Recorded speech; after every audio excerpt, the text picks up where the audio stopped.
सकते हैं, या आपकी जो भी वकीली है, जो भी प्रैक्टिस है, वो जल्दी ही ग्रो होने में मदद कर सकती है। तो पहले हम देख लेते हैं कि जूनियर एडवोकेट के लिए पहला बहुत इंपॉर्टेंट पार्ट है पेशेंस।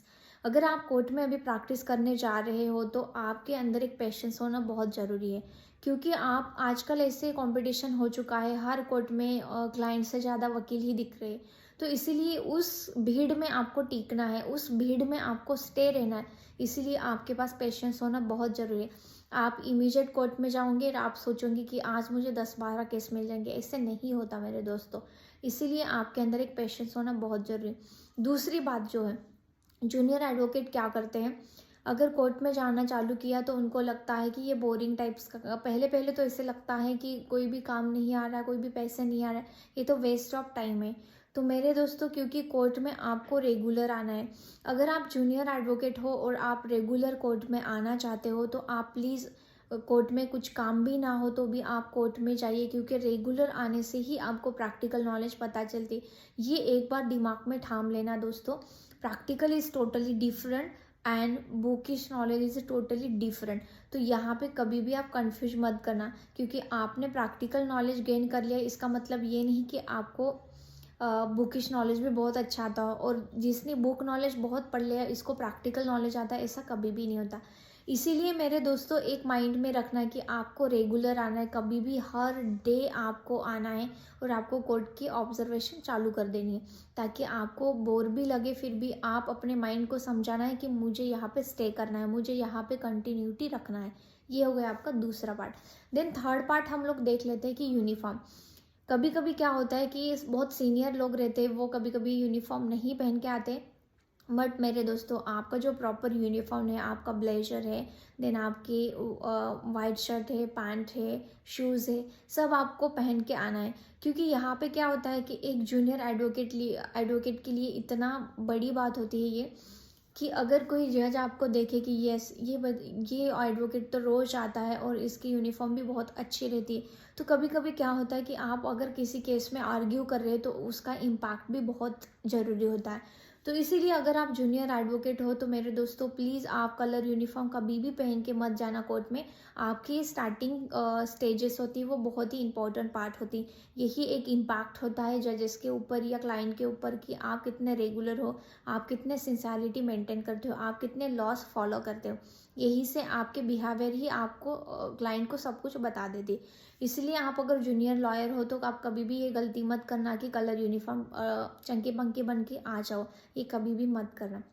देन मैं आपको बोलना चाहूँगी, अगर आप पहले जनरेशन के लॉयर हो अपने फील्ड में, तो पहली बात, आपको क्लाइंट कलेक्ट करने में बहुत सारा प्रॉब्लम आ जाएगा।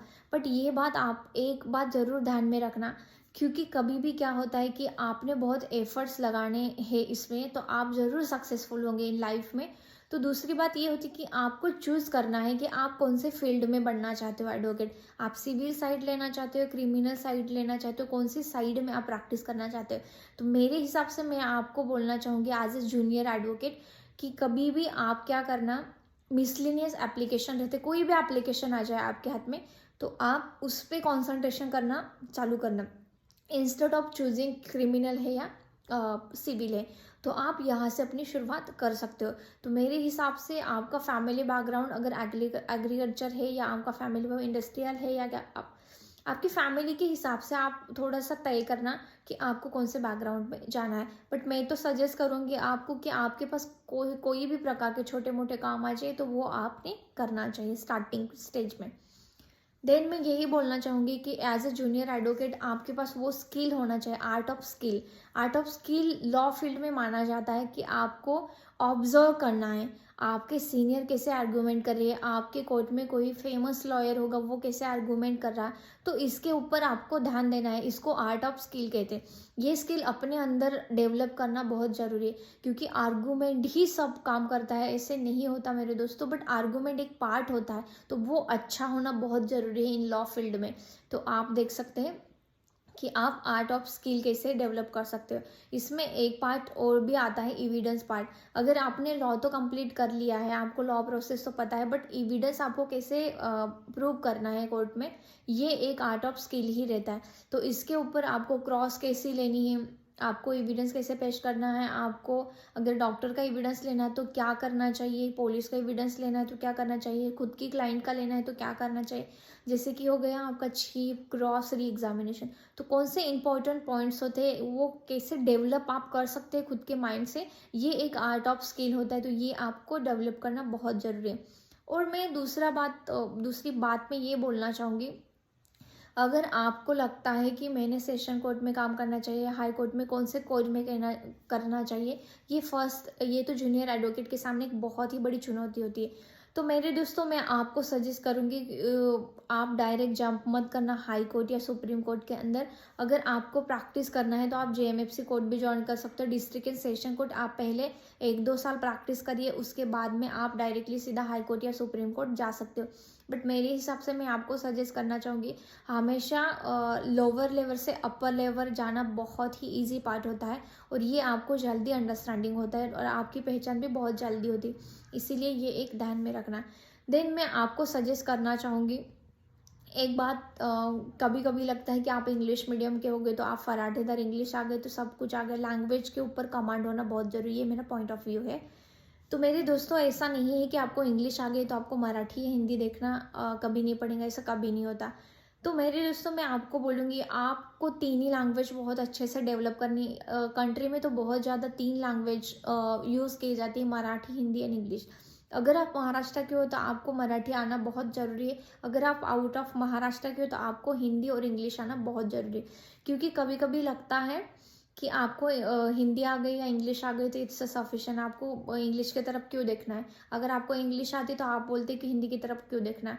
ऐसे नहीं होता मेरे दोस्तों, क्योंकि कभी कभी क्या होता है, लोअर कोर्ट में जजेस जो होते हैं, जो लोकल लेवल लैंग्वेज होती है उसमें जजमेंट पास किए जाते हैं। हाई कोर्ट और सुप्रीम कोर्ट के जजमेंट्स आपको रीड करने के लिए आपको इंग्लिश मस्ट है, तो आपको लैंग्वेज के ऊपर कमांड होना बहुत ज़रूरी है। और लास्टली मैं यही बोलना चाहूँगी कि आपको जो भी केस लॉज है उसके ऊपर रिसर्च करना बहुत ज़रूरी, रिसर्च पार्ट। अगर आप जूनियर एडवोकेट हो तो आप एवरी डे जो कोर्ट में पेश किए जाने केसेस होती है उसकी एक डायरी मेंटेन कीजिएगा। एक ऑल इंडिया रिपोर्ट जैसे बनाते वैसे खुद का ऑल इंडिया रिपोर्ट बनाना सीखो, कि आपने कौन सी केस में आर्गूमेंट किया, वहाँ पे कौन से case laws, landmark judgement applicable. ये हम लोगों को बहुत इंपॉर्टेंट पार्ट माना जाता है जुडिशरी में, क्योंकि एवरी डे जजेस और सुप्रीम कोर्ट, हाई कोर्ट के जजमेंट आते हैं और हमको फॉलोअप करना रहता है। इसीलिए डे बाय डेज की आप डायरीज बना लो, ताकि आपको समझ में आए कि आप जब भी आर्गूमेंट करो कोर्ट में जाके तो आपको समझ में आना चाहिए कि आपको कौन सी केस पे ऊपर लाइक कमांड करनी है, कौन से नहीं देनी। तो ये सारे पार्ट हो जाते हैं मेरे दोस्तों, जो जूनियर एडवोकेट के लिए एक बहुत ही इंफॉर्मेटिव माना जाता है, जो मैंने आपको टिप्स दी है। ये मैंने टिप्स नहीं दिए मेरे दोस्तों, मेरे हिसाब से ये लगता है कि ये इंपॉर्टेंट पार्ट है मेरे हिसाब से। तो I think guys this is a sufficient for junior advocate. तो ये सब होने के बाद में एक आप अच्छा वकील बन सकते हो मेरे हिसाब से। एंड मेरा रिसर्च के दौरान मैंने फाइंड आउट किया है, अगर ये सारी क्वालिटीज़ आपके अंदर है तो आप बहुत ही जल्दी अच्छे और फेमस लॉयर